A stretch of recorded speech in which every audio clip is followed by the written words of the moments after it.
Voilà, mesdames, messieurs, bonjour à tous les habitués, mais aussi à tous ceux qui viennent de se joindre à nous. Vous êtes les bienvenus sur Afrique Média, la télévision panafricaine. Et l'heure, c'est l'heure du club de la presse.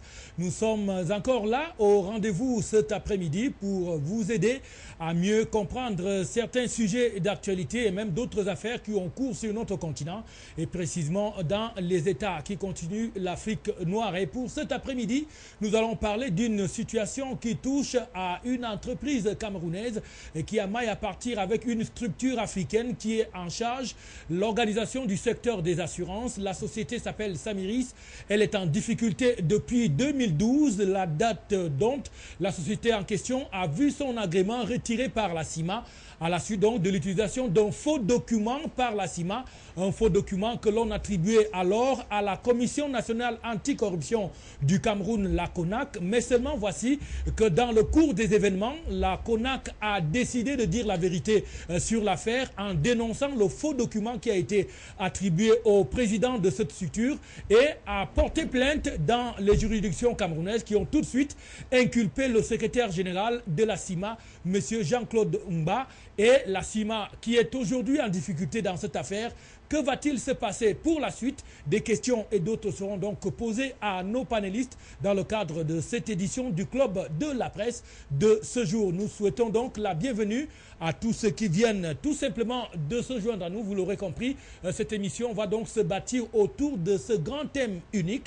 Mais cela ne nous empêche pas d'évoquer quelques sujets qui ont marqué l'actualité en Afrique et surtout au Cameroun, d'où nous émettons en direct pour cette édition donc du Club de la presse. Et pour animer cette émission, quelques panélistes sont déjà avec nous sur ce plateau. On va vous les présenter dans quelques instants seulement. Je vais commencer par l'homme politique que nous avons sur ce plateau. Il est du RDPC, le Rassemblement démocratique du peuple camerounais. Il est aussi secrétaire d'une instance de formation politique. Lui, c'est donc Saint-Éloi Bidoum qui nous fait encore l'honneur d'être là cet après-midi. Il est aussi directeur de publication. Bonsoir messieurs et bienvenue au débat sur Afrique Média. Bonsoir monsieur Patrick et merci pour l'ainsi honneur que vous me faites en m'invitant une fois de plus sur votre plateau. Voilà le premier stop que je fais avec vous, c'est pour essayer d'évoluer dans l'actualité au Cameroun cette semaine. On sait que le 18 février dernier, Paul Biya, le président de la République du Cameroun, a donc signé ce décret portant commutation et remise des peines, un décret qui est tout de suite entré en vigueur dès le début de cette semaine avec la libération de Michel Thierry Atangana et de Titus Sedjoua. Thierry Atangana qui est arrivé hier matin du côté de la France, son pays, puisqu'il est de nationalité française. Et Titus Sedjoua est également en liberté au Cameroun, où il a même donné une conférence de presse qui vient juste de s'achever dans son domicile, dans un quartier de la capitale camerounaise. Alors, s'il faut parler de ces libérations qui font déjà couler beaucoup d'encre et de salive dans le pays, qu'est-ce qu'on peut dire jusque-là, Saint-Éloi Bidoum? Merci. Libérer Michel Thierry Atangana et Titus Sedjoua, je me pose une seule question. Est-ce que cela rentre dans les compétences du président de la République? La réponse est oui. C'est un acte de souveraineté. Et je suis un peu choqué quand j'entends des Camerounais débattre sur des plateaux en disant que le président de la République aurait subi des pressions et de la part du président de la France et de la part des Nations Unies. J'ai dit non. Si tel était le cas, je crois que le président Biya aura montré qu'il est très lent à la détente. Parce que Michel Thierry Atangana et M. Titus Sedjoua sont restés incarcérés pendant 17 ans. Alors, je ne sais pas si, quand quelqu'un a passé 17 ans de prison, on peut parler de pression pour le relaxer. Il y avait le cinquantenaire de la réunification. Le président de la République, comme dans tous les pays au monde, en a profité pour poser un acte de bonhomie, tout simplement, et un acte de souveraineté. C'est dans ce cadre que M. Thierry et Atangana, j'entends dire qu'il est français, qui est mon ancien camarade de classe d'ailleurs, il est originaire d'un Simion, il est invoqué à Temengue, il se retrouve dehors, Monsieur Edouard se retrouve dehors, la mesure continue à produire des effets. Monsieur Mouchipou a été libéré hier. Et la mesure concerne environ 24 000 prisonniers. De toutes les façons, dans tous les pays, quand il se produit un événement comme celui de la réunification, généralement, on vide les prisons. Donc, je refuse de penser que c'est sous la pression qu'on veut le faire croire les autres. Venons maintenant à M. Titus Edouard qui a fait une conférence de presse aujourd'hui et qui laisse entendre qu'il est prêt pour 2018.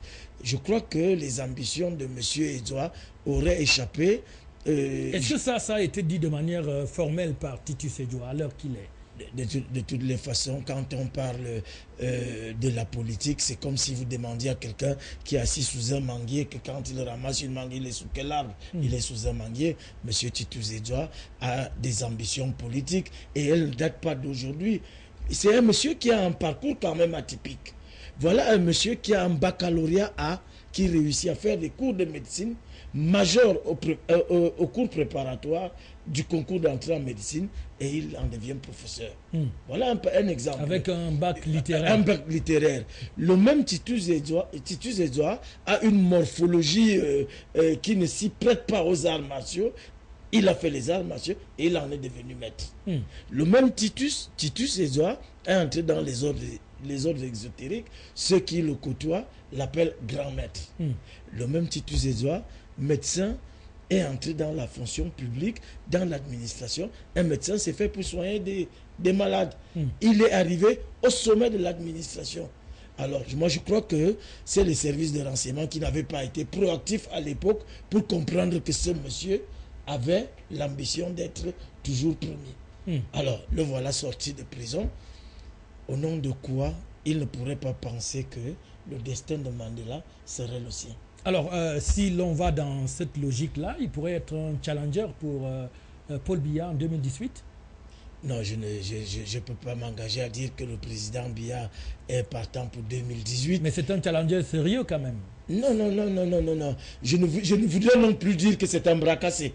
Parce que 17 ans de prison, je crois que tout est réuni pour être un bras cassé en politique. Mais je dis que c'est un monsieur qui a affiché de la sérénité pendant 17 ans. Et si d'aventure il voulait entrer sur le terrain politique, il va falloir qu'il fasse ses bancs et il fera ses bancs avec nous. Voilà, merci donc à vous Saint-Éloi Bidoun d'être venu une fois de plus sur ce plateau du Club de la Presse. Également invité à l'émission Jean de Dieu ici, il est le chef de chaîne de la radio Tiemini Siantou. C'est une radio privée qui a pignon sur rue au Cameroun et même au-delà puisqu'ils sont écoutés à travers Internet. Alors Jean de Dieu, merci de nous retrouver sur le plateau. Bonsoir.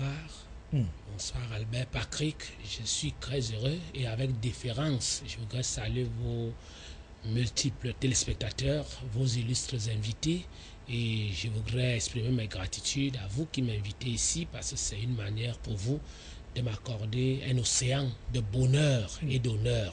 Vous êtes quand même un panafricaniste oui. Convaincu et convaincant.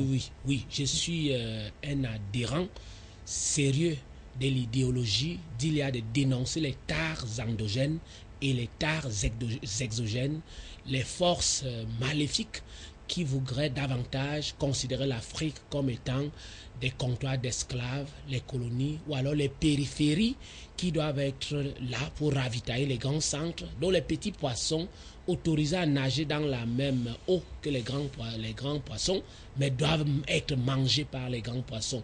Je suis donc de ceux qui estiment que pour que l'Afrique puisse émerger un jour, il faut des Kadhafi, il faut des Mugabe, il faut le président Museveni, le président ougandais, pour dire non à l'impérialisme occidental qui voudrait nous aliéner, nous imbéciliser davantage. Vous savez, imbécile vient du mot latin imbecum, qui signifie sans support, sans substance, sans intelligence. C'est-à-dire, quand on vous dit imbécile, ce n'est pas une injure, c'est que on vous caractérise d'être sans support fondamental.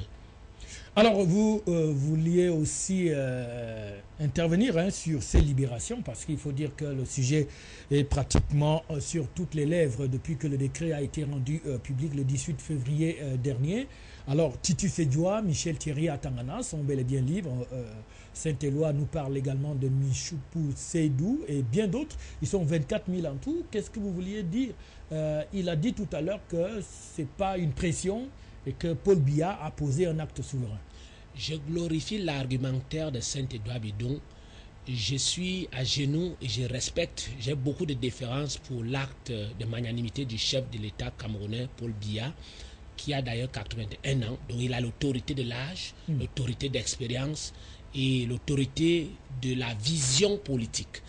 Lorsque j'ai fini de le dire, ce qui me pose problème, moi, c'est le champ éthique et idéologique.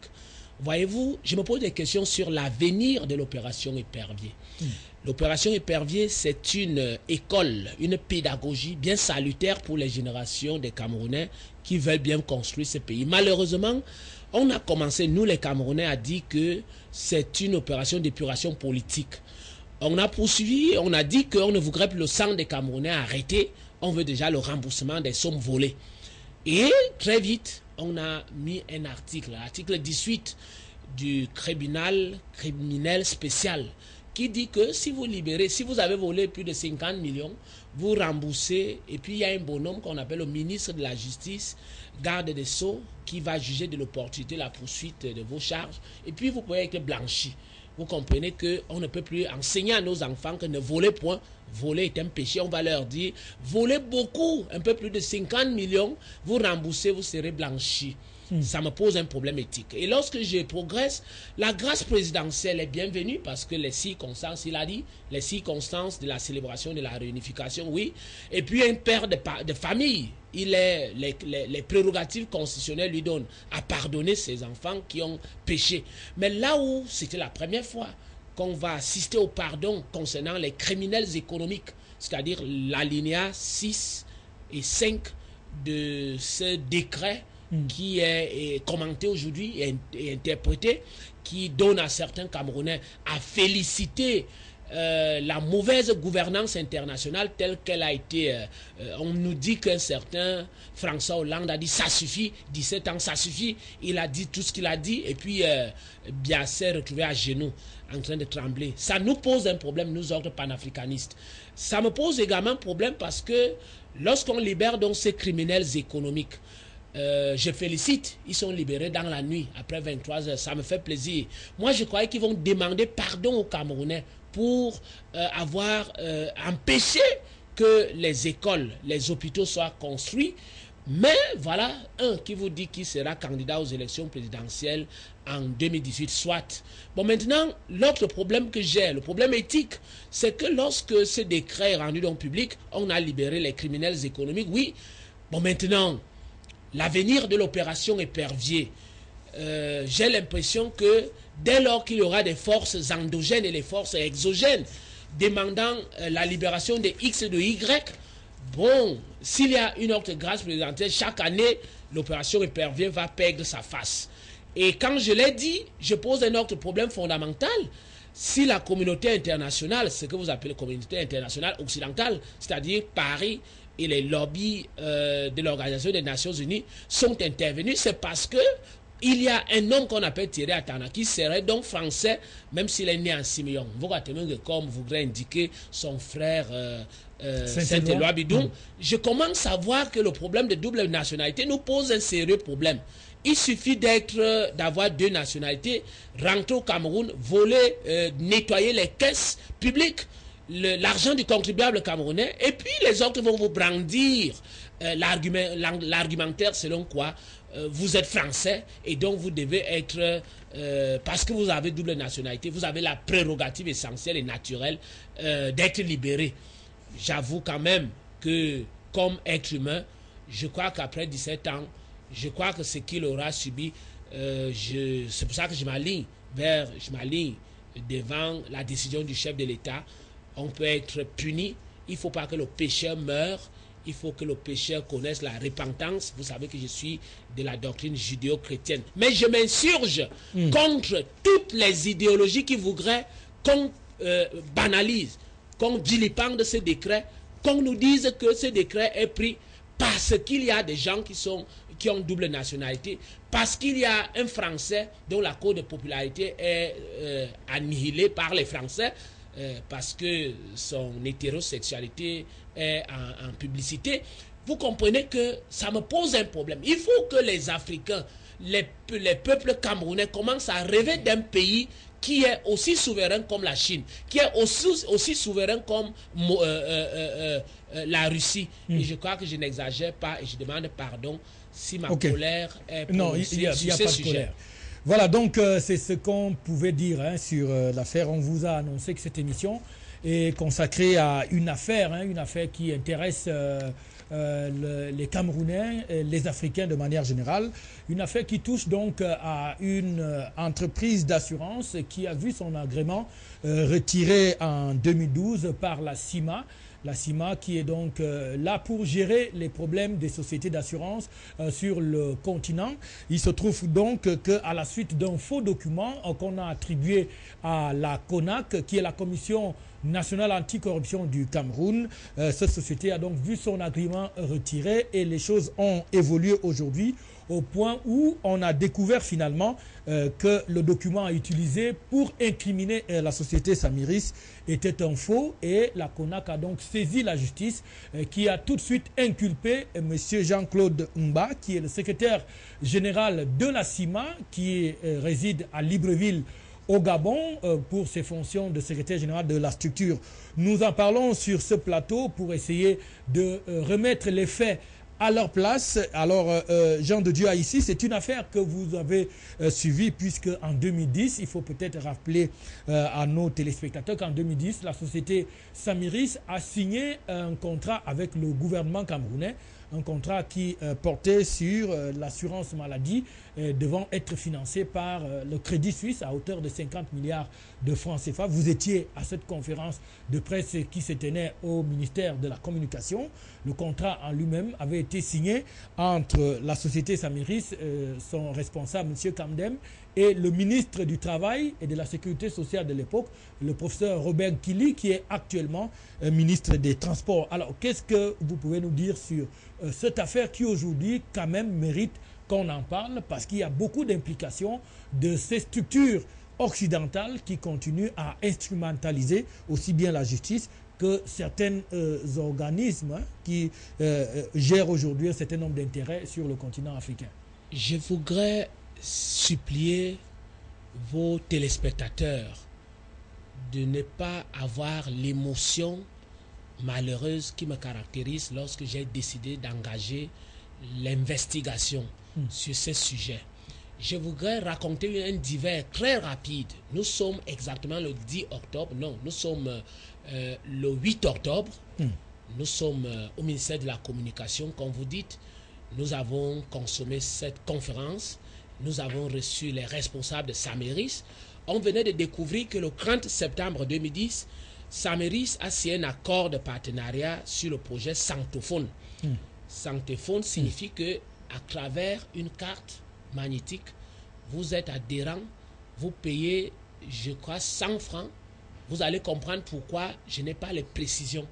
Vous payez 100 francs et puis chaque mois que vous payez 100 francs, à la fin, vous devez être, votre santé est assurée par l'assurance Samiris qui a un partenariat avec l'État du Cameroun, notamment la CNPS.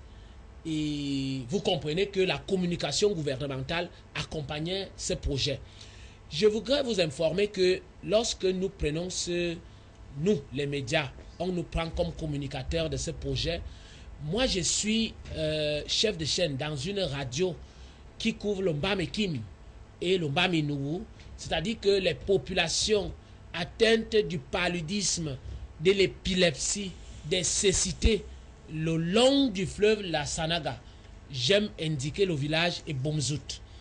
Et moi, je suis donc choisi, je voyage pour aller montrer, pour aller dire à ces populations que désormais, j'ouvre d'ailleurs une page santé dans cette radio Colombe de ça. C'est une radio communautaire. J'explique donc aux populations qu'il faut désormais vous adhérer à ces projets Sanctophone Et tout de suite, vous aurez les bénéfices. Quand j'ai fini de faire, j'installe ce sujet, ce projet sur les ondes de la Radio Colombe. Je voudrais rentrer, nous sommes le 10 octobre 2010, j'ai fait un accident et je meurs. Je suis allé à ça pour ce projet Sanctéphone. Je meurs. Je suis parmi les 6 cadavres de cet accident. Le sort naturel voudrait que je me réveille et que mon pied bouge à la morgue, qu'on dise que celui-là n'est pas mort et qu'on me retire. Par ce sujet, le ministre de la Communication, qui est encore actuel, Issa Chirouma Bakari, est descendu sur le terrain des urgences de l'hôpital central. Il est venu donner sa contribution. Il a demandé qu'on me transporte pour le haut standing, où il fallait me prendre en charge de manière continue, parce que j'étais engagé dans cette affaire de Sanctéphone. Alors, quand je retrouve la vie, on me dit que Samiris est fermé. Le projet Sanctéphone est mort. Je m'interroge. Le projet pour lequel je suis descendu à ça, pour informer et dire aux populations épileptiques frappées de cécité, les paludéens des villages Mbamekim, Mbamenougou, etc. Ce projet est mort. Vous comprenez ça? Je vais engager des investigations qui vont me permettre de découvrir qu'il y a un homme qui s'appelle Mba Jean-Claude. Il est secrétaire général de la conférence interafricaine des marchés d'assurance, en abrégé CIMA. C'est cet homme-là, dans mes investigations, je ne sais pas si je me suis trompé, mais le tribunal, les instances du tribunal du Cameroun ne se sont pas trompées. C'est un homme qui serait en relation étroite avec les forces exogènes, notamment les forces françaises. Je ne voudrais pas indiquer ici l'assurance ARSA, parce que ce serait une autre publicité. Cet homme a pris en lui de façonner un document qu'il attribue à la CONAC, et on a retiré l'agrément à Samiris. C'était exactement en avril 2012 au Togo. On a retiré l'agrément et Samiris ne peut plus mériter les financements qui devraient venir de Suisse. Je crois que ça devrait venir de Suisse. Le crédit suisse qui devait financer. Le crédit suisse. Et que la CNPS n'y comprend rien. Le document dit que c'est la CONAC qui discrédite, qui démontre que l'assurance Samiris, excusez-moi d'être long, l'assurance Samiris aurait un passé historique, aurait des relations incestueuses avec de l'argent, etc. On lui a retiré l'agrément. Parce que ce financement suisse devra aller vers une assurance qui serait d'origine française.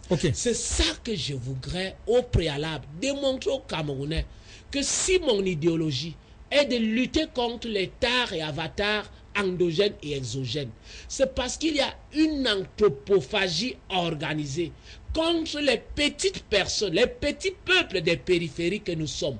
Et il faut dénoncer cela avec la dernière énergie. Donc, à la fin, s'il sera prisonnier, s'il ne le sera pas, j'exige que M. Jean-Claude Mba demande pardon aux épileptiques, aux aveugles des Bomzout qui auraient pu profiter de ce projet. Et vous savez que on a compris votre j'ai été soigné très cher. Voilà, très rapidement, il faut dire que le document en question, nous avons pu l'obtenir, le faux document qui a été utilisé pour incriminer donc la société Samiris. Je l'ai d'ailleurs entre les mains. L'objet, c'est appel à vigilance, un document que l'on attribue à la CONAC et qui dit, suite à une dénonciation de la société Corley Cameroun, notre attention a été attirée sur la tentative d'une frauduleuse recapitalisation entreprise à votre détriment par la société Samiris SA, compagnie d'assurance et de réassurance, et la société APC qui est African Petroleum Consultant SA, qui est donc d'une valeur d'1 milliard de francs par une prétendue cession de créances d'APC sur Corley Cameroun. Le même document continue en indiquant que Corley Cameroun nous a fait tenir, c'est-à-dire le document parle au nom de la CONAC, des documents joints ci-après attestant que la procédure judiciaire afférente à cette prétendue cession et pendante devant la cour d'appel du littoral, c'est à Douala. Et le document termine en disant par ailleurs, suite à une dénonciation, nous vous informons que Samiris a procédé à la vente de son immeuble bâti situé à Yaoundé à la société Congelcam pour un montant de 700 millions de francs par devers son surveillant permanent. Veuillez donc agréer monsieur le secrétaire général. Donc le document est adressé au secrétaire général de la CIMA et ce document portait bien la signature de Dieudonné Massi Ngams qui est donc le président de la CONAC. Mais seulement Samiris a saisi la CONAC pour leur demander ce qui se passe et la CONAC a tout de suite réagi en indiquant qu'ils n'ont jamais adressé de correspondance à la CIMA concernant la société Samiris. Fils Djama, excusez-moi, j'aurais dû d'abord vous introduire parce que vous venez de nous retrouver sur ce plateau. Vous connaissez également ce dossier-là. Qu'est-ce que vous pouvez nous dire sur l'affaire dont nous sommes en train de parler à l'instant? Il faut le dire d'abord aux téléspectateurs africains, parce que c'est un podium africain ici, que l'affaire Samiris est suffisamment grave pour qu'on en parle avec légèreté. C'est une affaire sur laquelle le chef de l'État, son Excellence Paul Biya, devrait se pencher avec la plus grande énergie, comme il s'est penché il y a quelques jours sur les affaires de ceux qu'il a pu faire libérer par la grâce qu'il a accordée à ces derniers. Ceci dit, voilà des personnes qui se constituent en clique de bandits, parce qu'il faut vraiment les appeler ainsi, ce sont des bandits, et qui décident de mettre chaque année à porte-à-faux les discours du chef de l'État, lorsque ce dernier, en décembre 2012, annonce au peuple camerounais que désormais ils auront droit à une véritable sécurité sociale. La société Samiris, avec son partenaire au Crédit Suisse, contracte un financement de 100 millions de dollars, 100 millions de dollars autant pour moi, pour venir lancer ce fameux produit qu'on appelait le Santé Phone, où l'État camerounais devrait payer uniquement 2500 francs CFA contre plus de 40 000 francs qui étaient, ou 50 000 francs qui étaient préalablement requis, et où le Camerounais, le citoyen lambda, comme disait tout à l'heure M. Dieudonné ici, devrait payer une modique somme, je crois, de 200 francs CFA pour accéder à sa santé et avoir cette couverture. Mais voilà que, par une sorte d'alchimie, l'ami personnel de Kamdem, Michel, qui est le DG de Samiris, estirpe un document, monte un document, et il fait jouer ça de la signature du président de la CONAC, M. Dieudonné Massi Ngams, qui en retour se rebiffe et dit ne jamais connaître le fameux document. Et avec enquête, comme nous disions tout à l'heure, on se rend bien compte qu'il y a une traçabilité étroite qui existe entre M. Ekolo, qui aujourd'hui a Konengi, parce qu'il faut bien noter que c'est lui en réalité le responsable du faux document, avec la coaction de Jean-Claude Mba, qui est le secrétaire général de la CIMA, pour comprendre ici, en réalité, le délit d'initié. À partir de ce moment, nous exigeons au niveau de l'État camerounais de démissionner rapidement M. Jean-Claude Mba, sous réserve des poursuites judiciaires dont il fait l'objet aujourd'hui. Il est inculpé, mais il est important parce que dans quelques jours, le 3 avril précisément, le Conseil des ministres de la CIMA va se réunir. Et s'il arrivait, parce que c'est ça qui va d'ailleurs arriver, on va le démissionner. C'est le Cameroun qui aura honte. Il est important d'anticiper aujourd'hui en proposant quelqu'un d'autre en le démissionnant. Parce que voilà quelqu'un qui entre comme ça en collusion avec les intérêts d'un État parce qu'il développe ses intérêts à part. Et aujourd'hui, lorsque nous entrons en réalité dans le dossier, nous nous rendons bien compte que aujourd'hui où nous parlons, il faut que les téléspectateurs sachent que M. Jean-Paul Mba a déjà décidé de la liquidation de Samiris. En nous souvenant bien qu'il y a quelque temps, la gestion provisoire de Samiris est la plus courte dans l'histoire de l'assurance de la CIMA. Moins de 2 mois. Cette gestion provisoire a duré moins de 2 mois. Ça ne s'est jamais vu. Or, qu'est-ce que c'est que la gestion provisoire? En réalité, c'est une instance qui est mise pour pouvoir venir favoriser une gestion saine et voir comment l'entreprise peut se remettre sur les rails. Or, ici, il est démontré aujourd'hui par tous les documents que nous possédons que la compagnie Samiris avait le nécessaire, le potentiel, si même elle était en faillite, ce qui n'était pas le cas, parce qu'il faut bien pouvoir le dire. Avait apporté des garanties de pouvoir se recapitaliser. N'avait même pas déjà ces difficultés dont on l'accusait en disant qu'elle était en difficulté, elle était patati patata, ce qui n'était pas vrai. Elle a tout de même accepté de se mettre en gestion provisoire, mais elle a cependant proposé et déposé des garanties fiables de recapitalisation, y compris avec des biens matériels, immobiliers et non mobiliers.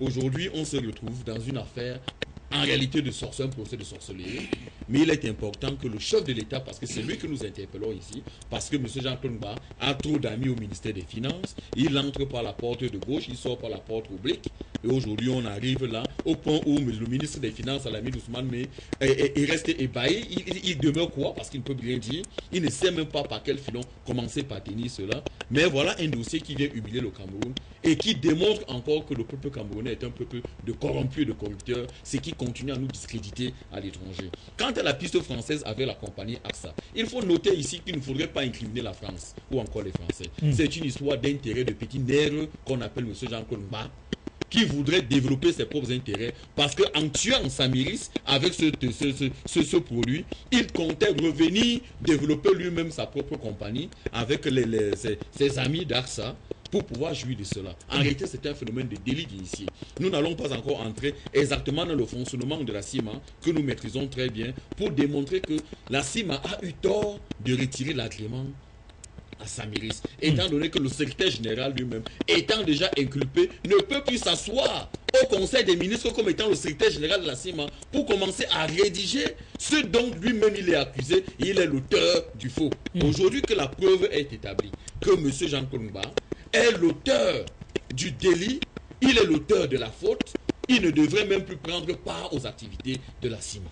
Ok, très rapidement, avant de passer la parole à Saint-Éloi Bidou, pour que ça soit véritablement clair dans la tête de tout le monde, on a cette correspondance qui est datée du 1er juin 2012 et qui vient donc cette fois-ci de la CONAC, qui écrit au délégué général à la Sûreté nationale du Cameroun. L'objet, c'est donc faux et usage de faux au sujet d'une prétendue dénonciation de la CONAC auprès de la CIMA contre la compagnie d'assurance et de réassurance Samiris. Le document demande donc au délégué général la dénonciation qui a pour titre appel à vigilance en date du 25 mars 2012 envoyée à la CIMA n'émane pas de la CONAC. La lettre reçue par la CIMA portant le numéro 4100 bar 0373 bar B 0420 bar CONAC bar décembre du 25 mars 2012, pièce numéro 1, est un faux monté à partir d'une correspondance avec en tête signature et cachet de la CONAC que la CONAC avait adressée à M. Ekolo Mundi. Alexandre, le 24 janvier 2012, dans l'affaire l'opposant à M. Emmanuel Forson et la société Corley Cameroun. À la date du 25 mars 2012, la CONAC n'a enregistré aucun courrier à la sortie, comme l'attestent les deux registres A et B du courrier départ. Par ailleurs, il importe de noter que les lettres envoyées par la CONAC sont datées avec un dateur et non à la main, comme cela est le cas pour le document qui est donc querellé. Alors, on a là une situation, une succession de faits qui viennent démontrer en fait qu'il y a eu intention de nuire à Samiris en montant un document, en utilisant les l'entête et la signature du président de la CONAC. Monsieur, j'ai eu la chance d'avoir fait mes études en France où il y avait la sécurité sociale et j'ai pu bénéficier de tous les services sociaux, y compris la santé. Et dans nos rêves les plus fous d'étudiants, nous rêvions toujours de rentrer dans notre pays et de venir reproduire la même chose. Et Samiris a eu le mérite d'avoir pensé à doter tous les Camerounais, tout au moins ceux qui travaillent, de ce qu'on appelle une sécurité sociale. Ce qui faciliterait certainement les soins. Et je me souviens avoir discuté avec un responsable politique de l'opposition, le professeur Baïbek, qui est orthopédiste, pour qui ce projet est très cher, le projet de la sécurité sociale. Mais à la différence que le professeur Baïbek n'a jamais pu mettre la main sur des moyens. Voilà donc un pays qui réussit à mettre des mains sur des hommes qui ont des moyens et qui peuvent permettre à tous les Camerounais de pouvoir se soigner. Et puis, ça se passe comme ça s'est passé. Il faut établir les responsabilités. Pour établir les responsabilités, il faut se poser 2 ou 3 questions et faire une remarque. La première remarque que je fais, c'est la facilité avec laquelle une structure aussi importante que la CIMA et la légèreté surtout avec laquelle elle a agi pour retirer l'agrément à Samaris. De 2, M. Mba, qui est secrétaire général de la CIMA, étant pris en conflit d'intérêts, en flagrant délit de conflit d'intérêts dans cette affaire, je crois qu'il n'y a pas d'autre solution que son interpellation. De 3, avoir plongé une structure comme la CONAC, une structure dont la création a été tellement contestée, et une structure qui essaye de s'affirmer pour faire ses preuves et mériter la confiance des Camerounais. Donc, ce discrédit, j'ai dit, il est impardonnable. Il faudrait que les responsables en payent le prix. Donc. Voilà, on va prendre une petite transition, le temps pour nous de faire quelques petits réglages parce que, paraît-il, nos téléspectateurs, certains ont des difficultés à nous suivre pour permettre donc à la régie de pouvoir se réajuster en quelques secondes. On va prendre cette courte transition et puis on revient sur ce plateau pour poursuivre avec le dossier Samiris.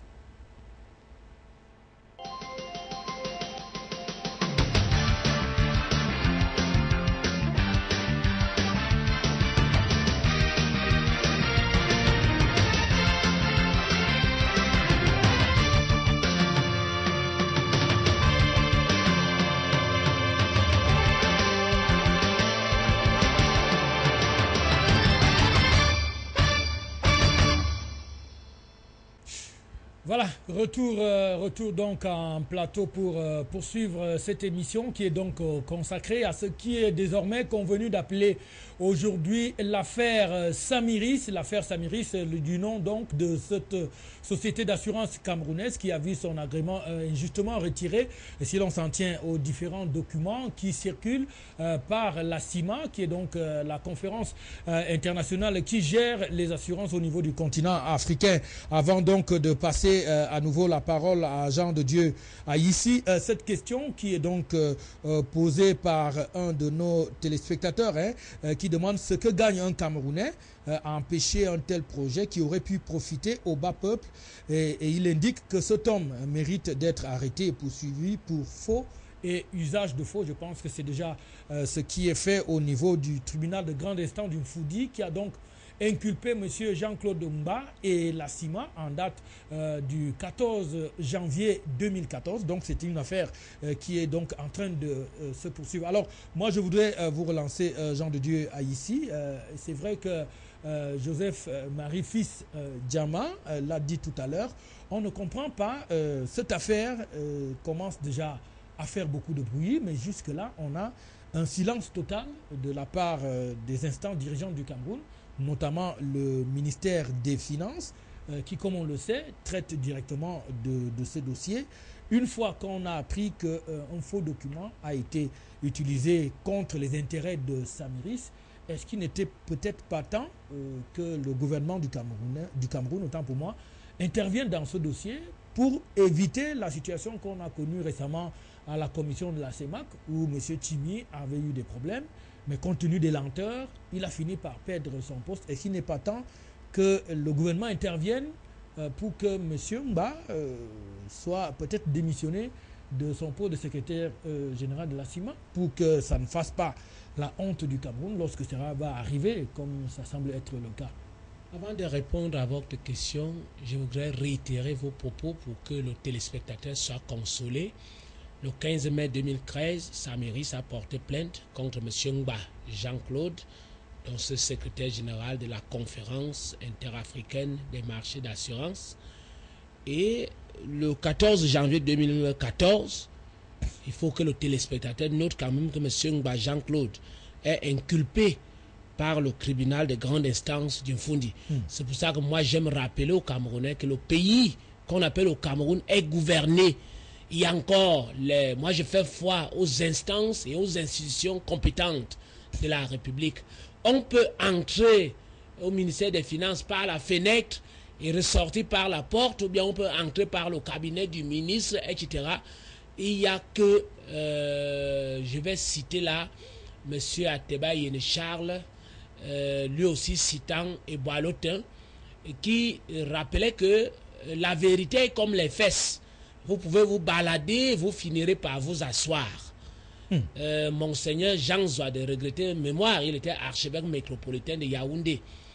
Il disait et il prêchait, citant la sagesse Manguissa, il disait: la pierre de Dieu écrase doucement, mais sûrement.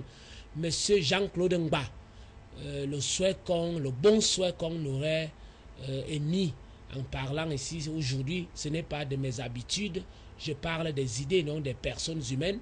Monsieur Ngba sera arrêté et j'ai cette conviction parce que moi j'ai fait l'accident, je suis mort, et s'il y avait Sanctéphone, je serais l'un des premiers adhérents et je n'aurais pas dépensé autant d'argent pour ma vie. Et donc si vous vous posez des questions sur l'action politique, l'action gouvernementale, j'attire votre attention sur un fait. J'avais appris à l'école, c'était à l'Institut des relations internationales du Cameroun, que l'action publique de l'État n'a pas besoin de gesticulation contre-productive ou de gesticulation cosmétique.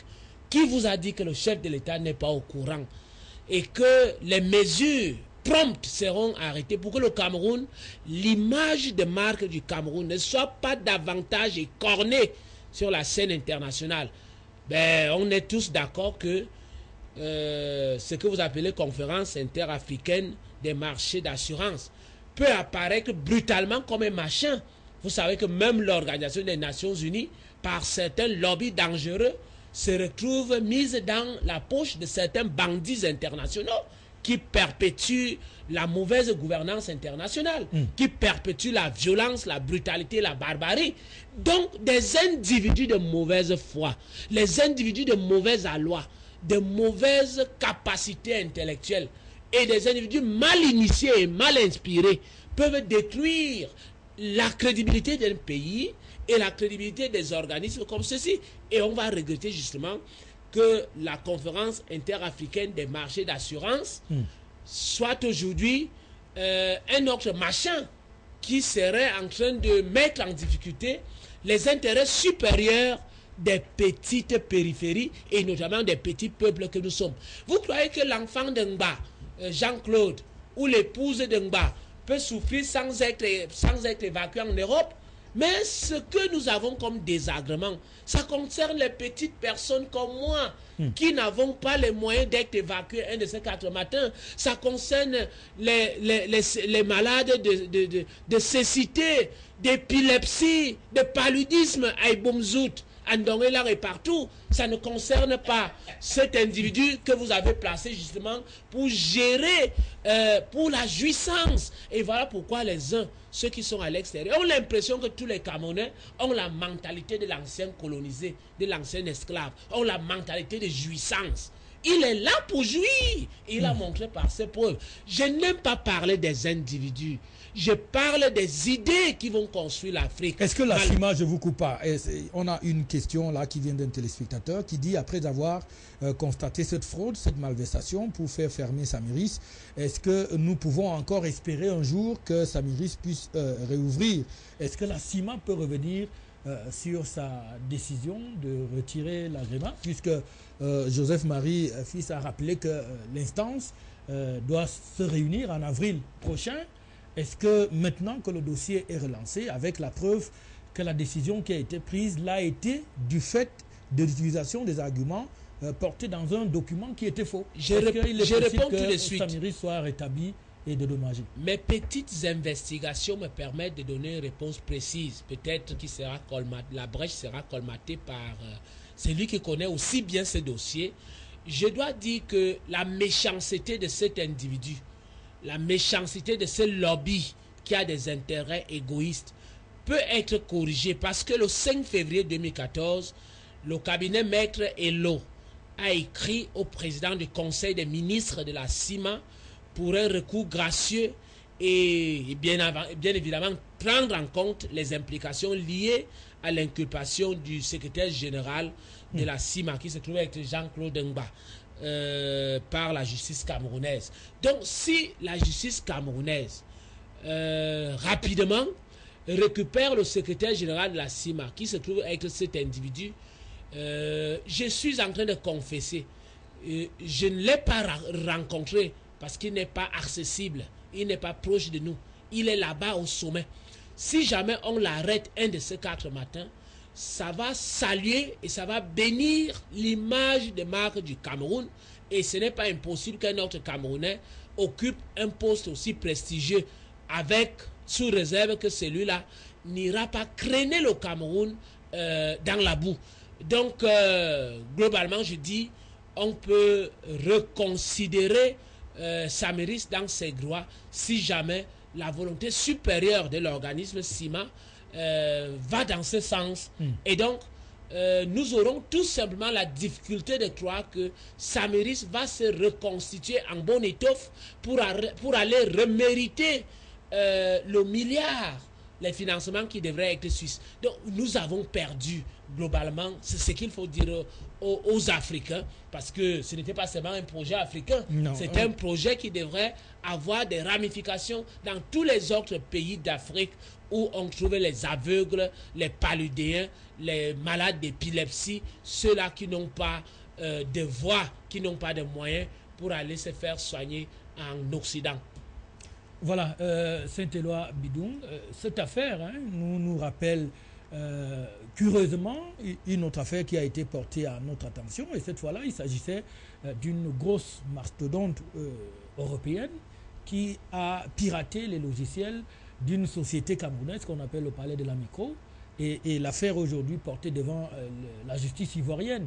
Là on a comme l'impression que quelque chose est fait pour tuer les petites économies africaines, le génie africain qui veut émerger au niveau du continent. Et une fois de plus dans l'affaire Samiris, parce qu'il faut le dire, les documents que nous avons nous indiquent que lorsque le contrat est signé avec la partie camerounaise, les responsables de Samiris sont approchés par la compagnie AXA, qui est une compagnie française, et qui demande aux responsables de Samiris de vendre le contrat qui venait d'être signé plutôt à AXA, pour que c'est eux qui conduisent ce projet.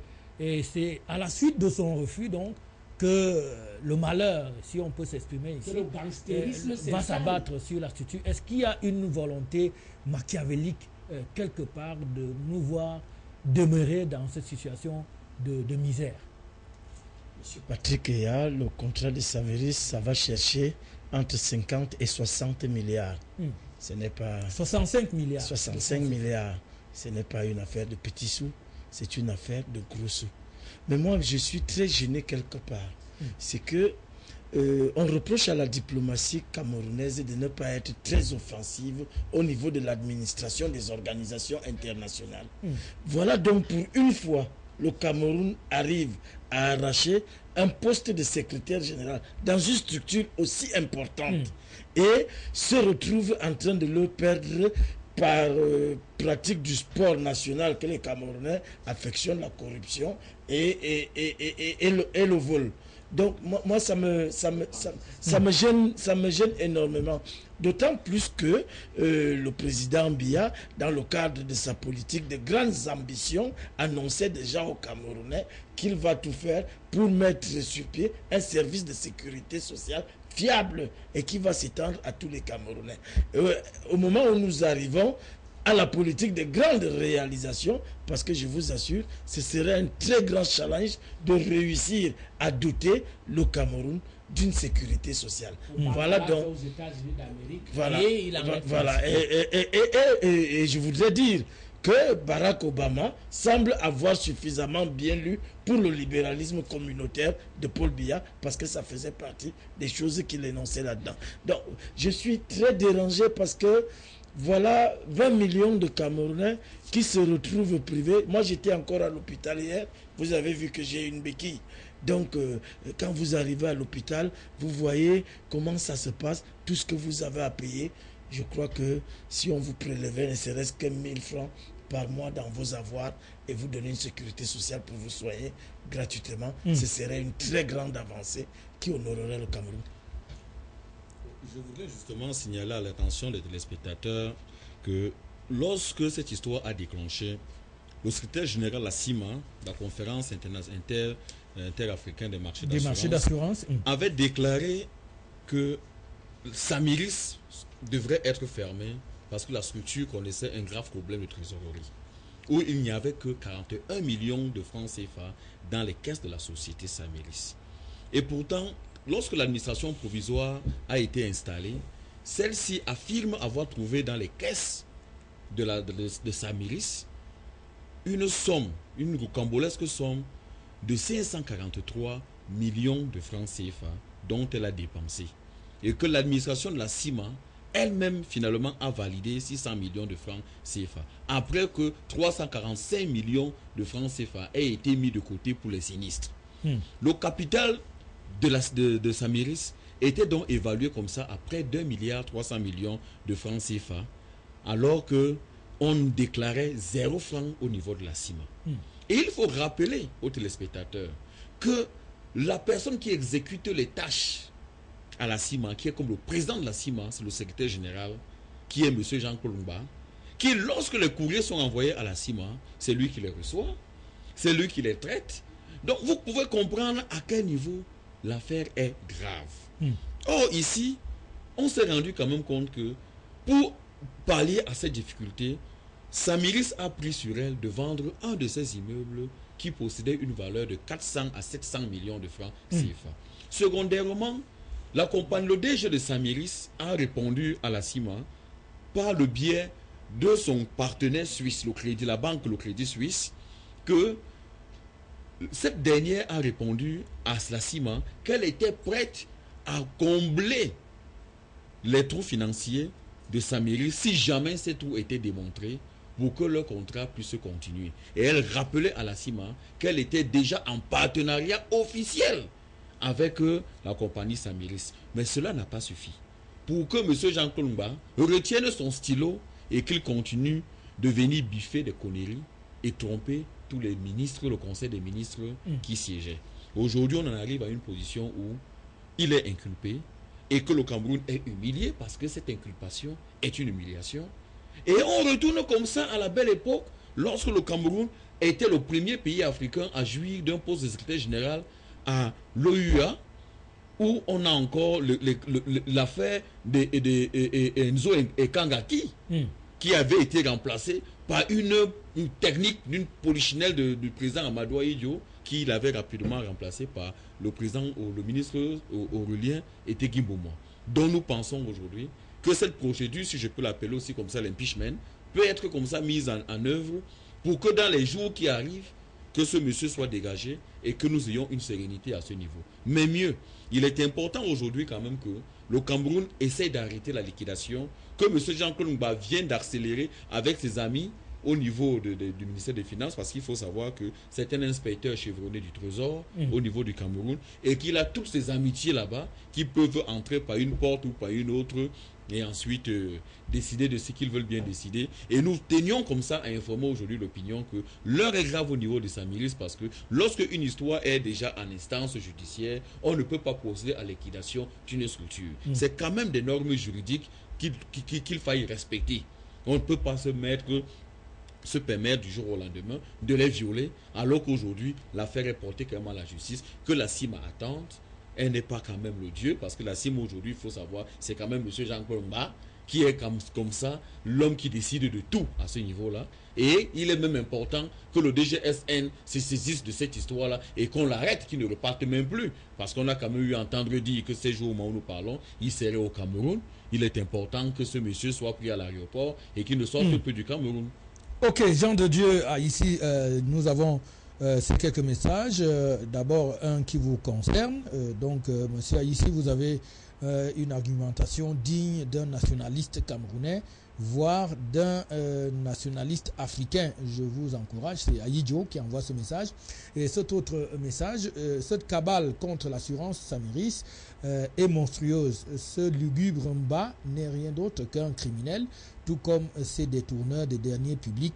C'est Dieudonné Calagan qui envoie ce message. Il faut dire que nous avons également reçu des messages qui nous viennent de la Côte d'Ivoire où on s'insurge contre cette façon de faire des Africains qui, du fait de certains intérêts individuels, n'hésitent pas à sacrifier souvent les intérêts communs, parce qu'il faut le dire, la société Samiris, c'était quand même 400 employés au niveau du Cameroun, ce beau monde qui s'est retrouvé à la porte du fait d'un faux document, parce que les gens voulaient régler les comptes. Alors moi je voulais me tourner une fois de plus vers vous sur la question de ce que vous aimez très souvent appeler l'anthropophagie de ces occidentaux-là, parce que là, on découvre finalement qu'il s'agit d'une manigance qui vient une fois de plus de l'Occident, si l'on s'en tient à tous les arguments qui sont donnés sur ce plateau.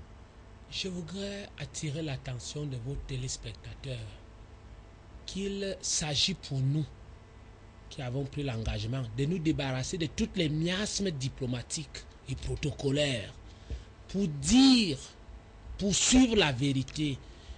Il s'agit pour nous de nous engager, ne serait-ce que pour les générations en germination. Il faut lutter contre le mal. Il faut lutter contre la méchanceté. Certains ont cru que nous sommes xénophobes, que nous détestons les Blancs. Et je prends la peine de leur rappeler que je suis habillé en blanc. Je ne parle que la langue du blanc, véritablement. Je n'enseigne que les langues des Blancs. Et je suis je dîne avec les Blancs. Ce que nous disons, c'est que l'anthropophagie organisée par certaines autorités françaises, certains ogres français, certains lobbies dangereux. Je te coupe pas, s'il te plaît, ce message, peut-être qu'il pourrait vous relancer dans ce que vous dites. Ce message qui vient de Akende, depuis Bafoussam, qui nous apprend que M. Jean-Claude Mba n'est pas à son premier forfait. Il a fait bloquer des agréments de courtage en 2004 à cause des pots de vin d'une compagnie d'assurance camerounaise. Donc, il paraît que M. Mba est coutumier de ce genre de fait. Donc, alors, ce que nous allons dire, ce que je voudrais dire justement dans la lutte contre la méchanceté, l'anthropophagie, c'est que un monsieur qui a indiqué donc, et vous voyez que j'ai du mal à parler de Jean-Claude Mba, je ne le connais pas, ni d'Ève ni d'Adam. Un monsieur qui a indiqué, il ne saurait être supérieur à l'État du Cameroun. Je suis contre ceux qui estiment que l'État du Cameroun se gouverne seul. Je n'accepterai jamais qu'on dise que le Cameroun est couché et que tout est décidé par télécommande depuis Paris. Ces ordres dangereux qui vous obligent à un certain impérialisme spirituel, c'est ça qui est notre champ de bataille. Vous ne pouvez pas. J'étais en train d'attirer l'attention de mon frère qui connaît bien ce dossier, que ce n'est pas, M. Mba n'est pas un pion isolé. C'est un gangstérisme organisé. C'est-à-dire que je ne voulais pas prononcer l'assurance AXA. Sinon, je ferais leur publicité gratuitement. Je ne défends pas. Vous avez constaté que je n'ai pas besoin de défendre Samiris. Mais je suis proche du projet qui était un projet pour les pauvres, un projet pour l'être humain.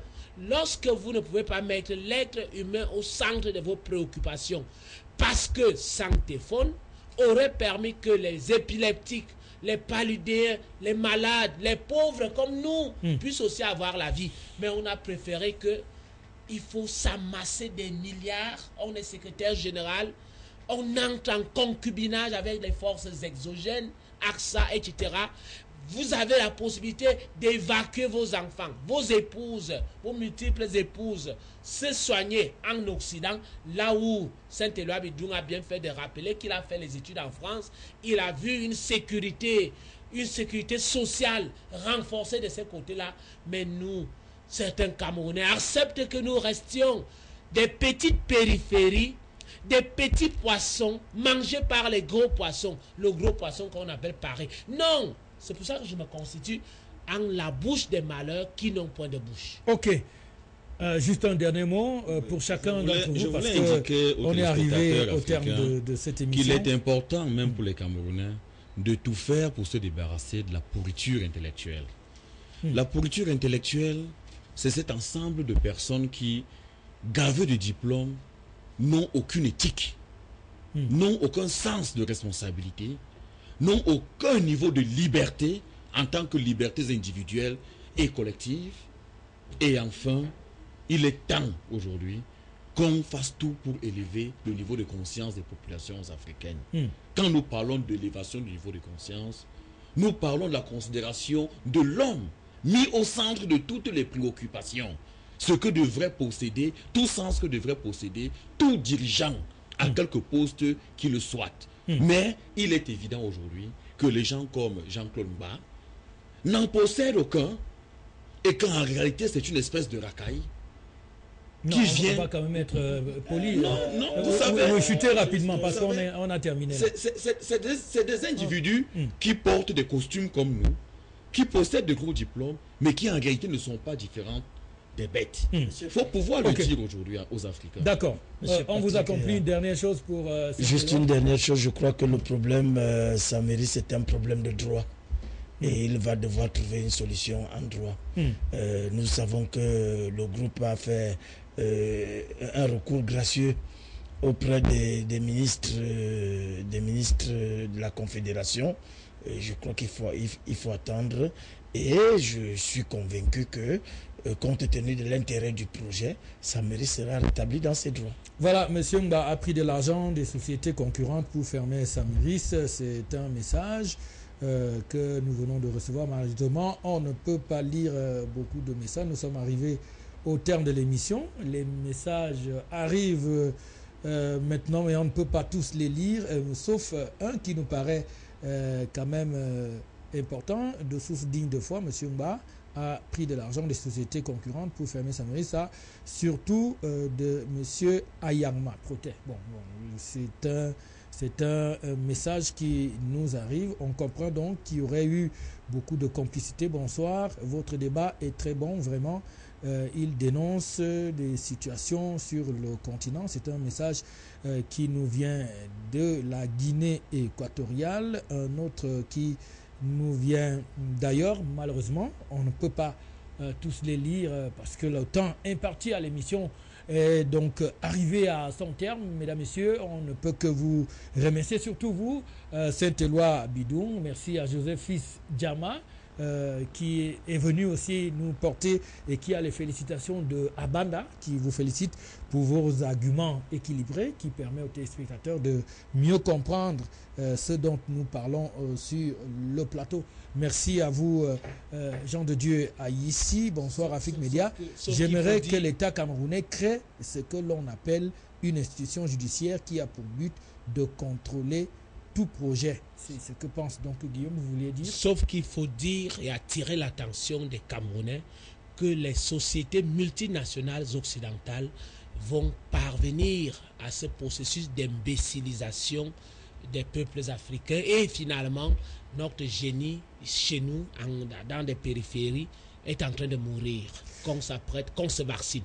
Voilà, il serait judicieux de mettre hors d'état de nuit M. Jean-Claude Mba et ses complices, que l'État mette en place des mécanismes forts pour pallier à ce problème. Stéphane Doumbé qui nous envoie donc ce message depuis Douala. On s'excuse auprès de tous ceux dont les messages n'ont pas pu être lus sur ce plateau. Peut-être la prochaine fois, nous allons revenir dans une autre émission sur ce dossier qui est loin d'être terminé, tout simplement en rappelant à la CIMA qu'il est peut-être temps de reconsidérer les positions qui ont été prises, puisque aujourd'hui, aussi bien la justice qui a inculpé monsieur le secrétaire général de la CIMA, que le droit semble être en faveur de la société samiriste, dont on espère qu'elle sera rétablie dans ses droits pour le grand bonheur de la société camerounaise et de la société africaine. D'ici là, mesdames, messieurs, ne manquez pas la rediffusion de cette émission. Ce sera demain dimanche à partir de 12h. Mais restez sur Afrique Média, la grande messe. C'est demain le débat panafricain avec tous les grands sujets du continent. débattu sur une seule télévision. Et celle-là, c'est Afrique Média, car le meilleur, c'est ici et pas ailleurs. Au revoir et à très bientôt sur les antennes.